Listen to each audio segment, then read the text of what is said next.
In a second, I'm going to use a lot of words describing what cannot be described. So please bear with me and please be prepared. What is consciousness and how does that fit into non-duality? Well, before I start, I just want to calm down Tony Parson a little bit by making a disclaimer regarding the word consciousness. It's not meant in the way that gives Tony twitches and makes him breathe into a paper bag, I promise you. The word consciousness is limiting of what I actually mean, so please don't dismiss this. I will be getting to it. I use the word consciousness to be able to have a conversation about this at all. I could just as well call it energy, like Tony does. But I just think that the word energy would, for some listeners, be too vague or too abstract and would not give what I'm about to say the direction of what I'm actually talking about. I also want to make sure that you know that this is my take on it. It's for sure not the take of everyone talking about non-duality. So there's no need for a civil war in the comment section. It's purely meant as a tool for reflection. And I would love to reflect with all of you with kindness and compassion about a topic that is a minefield to talk about. Not even to say it's completely impossible to comprehend and therefore utterly unimaginable to talk about. So let's give it a go. Okay. With that out of the way, please let me ask you this question. How much of what you perceive as reality is not a thought and not connected to a sense experience? I'm going to ask you again. How much of what you perceive as reality is not a thought and not connected with a sense experience? The answer is nothing. Everything in your perception is self-created. Mind creates world. So that is not the consciousness I talk about. Now, see if you can answer this one. Let's say that you have had your right leg amputated and suddenly you feel a phantom pain in the right amputated leg. Where is that pain coming from? You're probably going to say that the pain in the right amputated leg is clearly not coming from the right leg that is no longer there. The pain is arising and coming from your brain, from your head. But if you say that, then where does the pain in your right leg come from when you have not had your right leg amputated? Is the pain coming and arising in your leg or in your head? If you say, well, clearly it's still coming from the brain and the head, then what reason have you ever had for thinking that you have a right leg? Your entire experience of being is created in your brain. You're not real. So where's the consciousness? All emotions you have are created in the brain due to either a release or an absence of a specific chemical. And your brain then creates a meaning to that by adding bodily sensations and past experiences. There are multiple networks on different levels that all ends up with sensations of joy and sadness and fear and anger, curiosity, guilt and shame. Every single emotion you have is created by that multitude of networks. So where's the consciousness in that?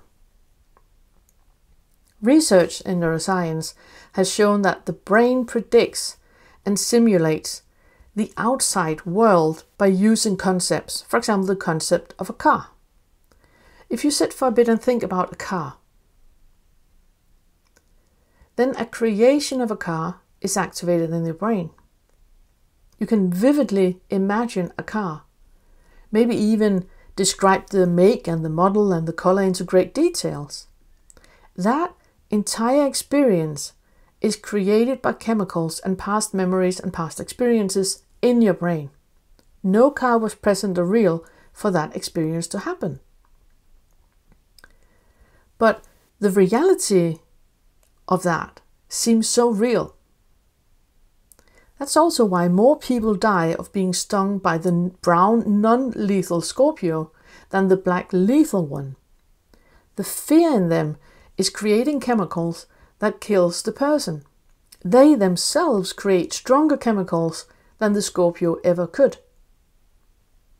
So the someone that believes itself to exist is created in the brain due to a release or absence of specific chemicals. And our brain then creates meaning to that by adding information from bodily sensations and past experiences. But is that it? Does that not mean that there's no consciousness at all? In psychology, we say that consciousness refers to our individual awareness of our unique thoughts, memories, feelings, sensations, and environment. Our consciousness is our awareness of ourselves and the world around us. But think about that for a second. Your consciousness is your awareness of yourself and the world around you. But if there is no you, as we just looked at with your leg, then who is the awareness? Who is observing and developing that awareness? If the only evidence you have that you exist as a self-aware being is that your consciousness and your conscious experience of thinking about your existence, then where does that leave consciousness? Okay, for us to talk about this, energetically, a shift in the experience needs to happen. And you need to make that shift happen right now. The shift happens when you no longer identify as a you or as a someone believing itself to exist. Because in that belief lies the limit of gender, age, and time. And to make the sense of consciousness, a letting go of that identification needs to happen. So that shift or non-identifying needs to happen when we talk about the non-duality consciousness. So see if you can place yourself in a space where there is no you, there's no gender, there's no age, and there's no time. We know that mind is matter. Energy is a property of matter. Matter is a way of solidifying and slowing down the movement of energy and giving it form for a while. Energy is a property of matter and mind is matter. Biophysicist Morovich, he said that the flow of energy through a system acts to organize that system, which is exactly the same that is happening on a biological level with metabolic processes in the body and the brain. Energy is a property of matter. Mind is matter.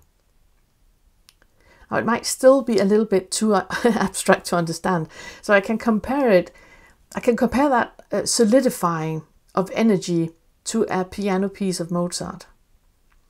The piano piece exists, not in Mozart's head, because it stayed here after he died.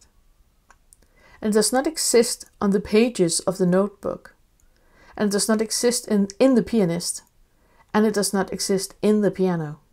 But the energy of that piano piece is becoming into matter.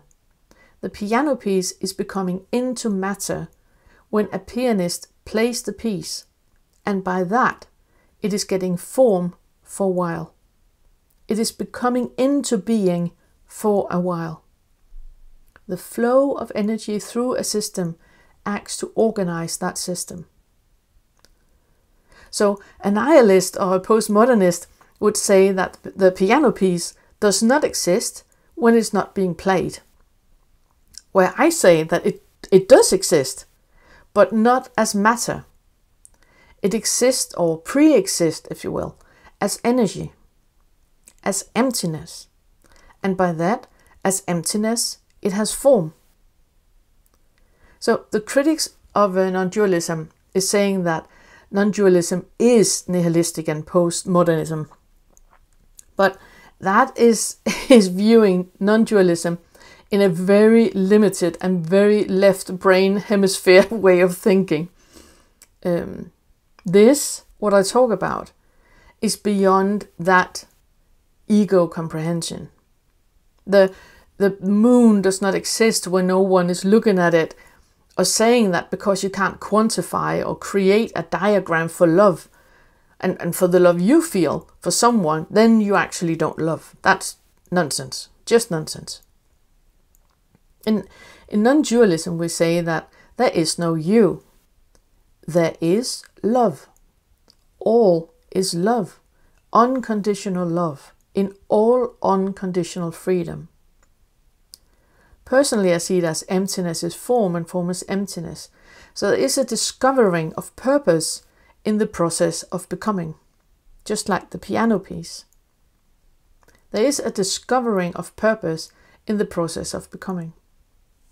And I ask you to please stay in that when I'm saying the following. It's said without giving your ego any direction in any way, but I like the Sanskrit word of shunyata. Because it describes a voidness, not as a negation of existence, but rather as the undifferentiation out of which all apparent arise. That is the discovering of purpose in the process of becoming. So we tend to fill everything out with our ego knowing and the need to create diagrams and meaning of everything. So when I say the unknowing, the egos will immediately create a dualistic form of a presence versus an absence. And the egos will immediately hear unknowing as ignorance, but this is anything but. The ego cannot possibly comprehend what we're talking about here. So it needs to be put aside, and a non-identifying needs is present when listening to non-duality. It is on another level of understanding or another level of being where the emptiness of your being has a potential of becoming. It is not limited to your ego comprehension of being. The you I talk about is beyond that. And I'm using the word beyond without any direction existing whatsoever. So please bear over with the linguistic limitations of this. The you I talk about is beyond that. There's another level of being where the emptiness of your being has a potential of becoming, just like the Mozart piano piece. Or like a womb that is empty, but has the potential of creating life. In that, the emptiness has form, not an absence. And the form itself is emptiness. Like Ian McGilchrist says that the cosmos is discovering its purpose in the process of becoming. The cosmos is not a being, it is a becoming. And so are you. And your consciousness, or your energy of being and becoming.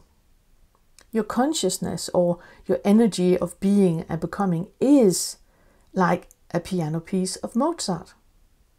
Pure unconditional love and pure unconditional freedom and pure unconditional acceptance. Not limited by form or any other self-created reality.